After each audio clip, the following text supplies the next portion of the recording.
Boa noite. Vamos iniciar nossa aula retomando o estudo de teoria geral do processo e recordando um pouco do que já foi dito sobre jurisdição, né? As definições de jurisdição, o que é jurisdição, para que serve a jurisdição, como que o poder jurisdicional atua. Importante a gente lembrar que essa aula ela deve ser orientada e deve ser revista com o estudo do material didático que foi passado a vocês, tá certo? Então, é importante que após a realização e a participação da aula e de nós tirarmos as dúvidas, vocês também façam as atividades que foram definidas no portal. Bom, vamos começar lembrando o que é jurisdição. Jurisdição quer dizer, ou ela significa dizer o direito. Ora, se jurisdição é dizer o direito, eu posso dizer que jurisdição, eu posso concluir que jurisdição ela é uma função e dever do Estado. Alguns autores colocam como função, dever, atividade. Eu prefiro usar função e dever, porque função já me parece encampar a ideia de atividade. Não é isso? Por que função e por que dever? Função do Estado, porque é o Estado quem diz o direito. Hoje, eu tenho uma função pacificadora extrajudicial realizada, por exemplo, através da arbitragem, tá certo? Mas ainda assim a arbitragem ela tem uma função pacificadora, é uma função jurisdicional, mas ela não é autoaplicável. Se os participantes de um processo arbitral não resolverem por si só satisfazer a sentença arbitral, ela terá que ser executada com certeza no judiciário. Então, observe que ainda que nós utilizemos a arbitragem, nós não estamos afastando a função do Estado jurisdicional, que é justamente quem vai dizer qual é ou como será cumprida a sentença, ainda que seja uma sentença proferida por decisão arbitral. Então, vamos continuar aí lembrando que jurisdição é função do Estado, mas também é dever do Estado. Por que eu vou falar que a jurisdição é dever do Estado? Simples. Uma vez provocado o Estado, ele é obrigado a manifestar-se. Ele é obrigado a exercer a função jurisdicional. Ele é obrigado a decidir. Então, a ideia de função, enquanto o Estado é quem deve suprir a função jurisdicional, ou é ele quem vai decidir, também é um dever, porque uma vez instado a atuar, ele não pode omitir-se. Tá certo? Agora, quais são as características atinentes à função jurisdicional? São 6 funções, basicamente. A primeira delas diz respeito à provocação. Mais para frente, nós vamos estudar uma principiologia da teoria geral do processo e do direito processual, e nós vamos estudar um princípio chamado princípio da inércia. Esse princípio da inércia está intimamente ligado a característica de provocação da função jurisdicional. O que significa isso? A função jurisdicional ela existe e ela está pronta a atuar quando ela é chamada. Por que a função jurisdicional ela não atua sempre que há um conflito, sem que ela seja provocada? Porque o ideal na solução do conflito, o ideal para a sociedade é que os conflitos sejam resolvidos pelos próprios envolvidos, né? Que estejam esses envolvidos, imbuídos no intuito de pacificação e de solução social. Então, se houver esse intuito dos envolvidos em uma lide, ou seja, em uma pretensão resistida de resolver a questão da melhor forma possível, o Estado não tem que intervir. Porque quando o Estado intervém, ele vai impor uma decisão forçosamente, independente da vontade daqueles que estejam participando ou daqueles que estejam envolvidos na lide. Se as pessoas conseguirem, entre elas mesmas resolver a questão, então nós temos uma solução social muito melhor do que a solução judicial ou a solução jurisdicional que será imposta. Podemos dizer que a solução jurisdicional é empurrada goela abaixo das pessoas.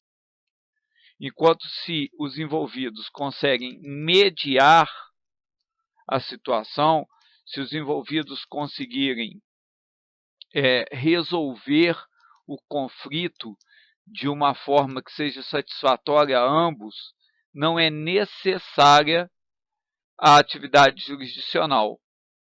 Né? Então, ela só atua, a atividade jurisdicional, ela só atua quando ela é provocada, quando os envolvidos, percebendo que não conseguem resolver por eles mesmos, eles buscam a ajuda estatal. Então, eles provocam a jurisdição. Fazem com que o Estado saia da inércia, provocam a movimentação do Estado. Uma vez provocado o Estado, o que ele decidir é imperativo. Então, vamos aí à segunda função jurisdicional ou característica da função jurisdicional: imperatividade. O que a função jurisdicional ou o que for decidido pela jurisdição será obrigatório ao jurisdicionado. Não há como o jurisdicionado dizer que não aceita o que é decidido pelo Estado. Né? Então, a decisão do Estado ela é aplicada coercitivamente. Essa coerção significa que o Estado pode usar de força para impor o que foi decidido pela jurisdição.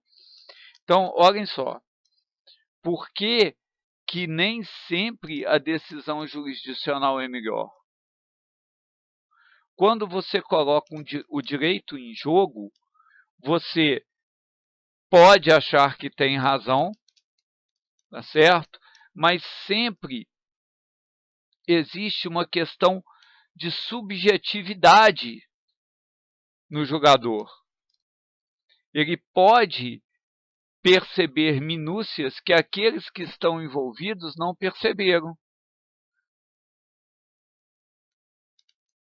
Então, se as partes conseguem entender-se fora da atividade jurisdicional, costuma ser muito mais proveitoso para elas do que a atividade jurisdicional. Tá certo? Uma outra característica é que é uma atividade substitutiva. Substitutiva de quê? Da vontade dos envolvidos. Uma vez que a jurisdição se pronuncia, a vontade jurisdicional passa a ser a vontade a ser aplicada, substituindo mesmo a vontade das partes. Então, observe, você tem um processo, existe uma possibilidade de conciliação, uma das partes aceita a proposta de conciliação, a outra não. Ao final da atividade jurisdicional, ou seja, em sentença, a parte que não aceitou a conciliação, ela percebe, após a sentença, que a proposta de conciliação seria muito melhor para ela do que a própria sentença foi. Mas a parte que ganhou a ação já não aceita mais a conciliação. A ideia, a vontade dela já foi substituída. Ninguém é obrigado a trocar algo mais benéfico por algo menos benéfico. Não significa que não possa haver, dentro da execução da sentença, um novo acordo. Mas pode haver, mas vai depender da vontade das partes. Outra característica da função jurisdicional é que ela é indelegável. O que significa isso? A função jurisdicional ela é atribuída a órgãos ou pessoas, né? Ao órgão judiciário, né? Ao poder judiciário, e às pessoas dos julgadores, dos juízes. Não podem os juízes delegar essa função a qualquer outra pessoa. A decisão é do Estado. E, no caso, os juízes, os julgadores, no caso dos tribunais superiores, por exemplo, os julgadores são eles quem devem dar a decisão. Eles não podem transferir isso a qualquer outra pessoa. Portanto, a função é indelegável. Outra característica é a indeclinabilidade. Enquanto função dever do Estado, não pode o Estado abster-se de dar uma decisão. Ele não pode declinar da obrigação de oferecer a decisão, de julgar. É indeclinável. Ele está obrigado a decidir. Por isso a gente fala em função dever do Estado. Uma vez provocado, o Estado tem o dever de atuar. Ele não pode abster-se desse julgamento. Tá certo? E a outra questão é a imutabilidade. O que significa isso? Imutabilidade no sentido de que, uma vez que a decisão transitou em julgado, ou seja, uma vez que não é mais possível recorrer da sentença, a sentença não pode ser modificada pela vontade das partes. É muito comum as pessoas tentarem falarem que a sentença foi injusta, que a sentença foi equivocada, que perderam o prazo para recorrer e tentar mudar essa decisão em sede de execução de sentença. Não é mais possível. Uma vez realizada a sentença e transitada em julgado, ela não pode ser mais mutável. Ela é definitiva. Por isso a gente fala que uma das características da jurisdição é a imutabilidade. Tá certo?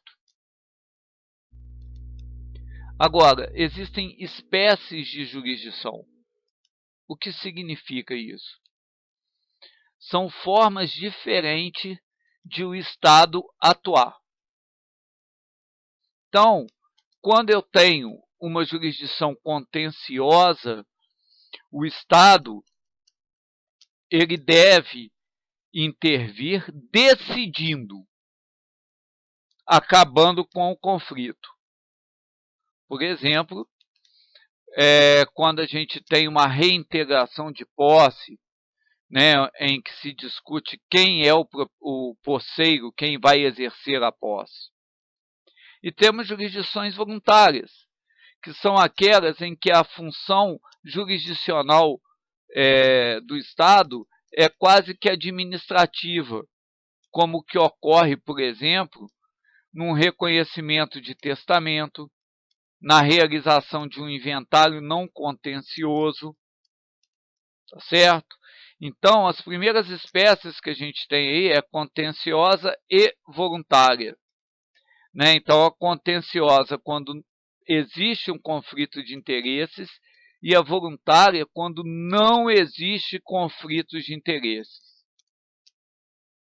Temos a jurisdição comum e a especial.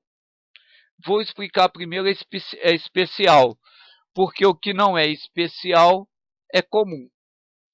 A jurisdição especial é aquela que trata de assuntos específicos, relativizados e separados em decorrência de norma legal.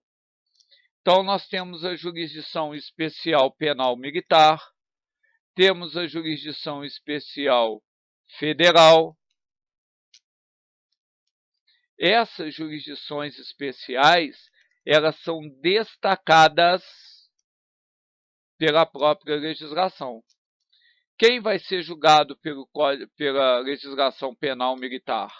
Aqueles que cometeram crime definido pelo Código Penal Militar.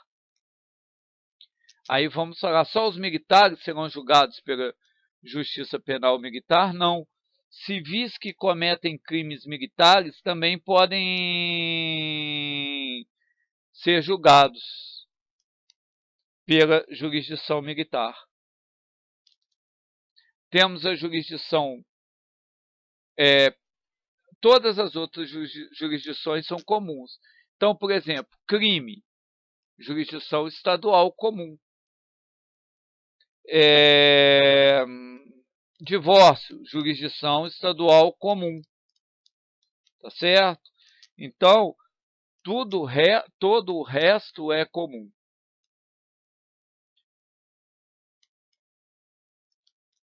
Temos também a jurisdição aí penal e civil.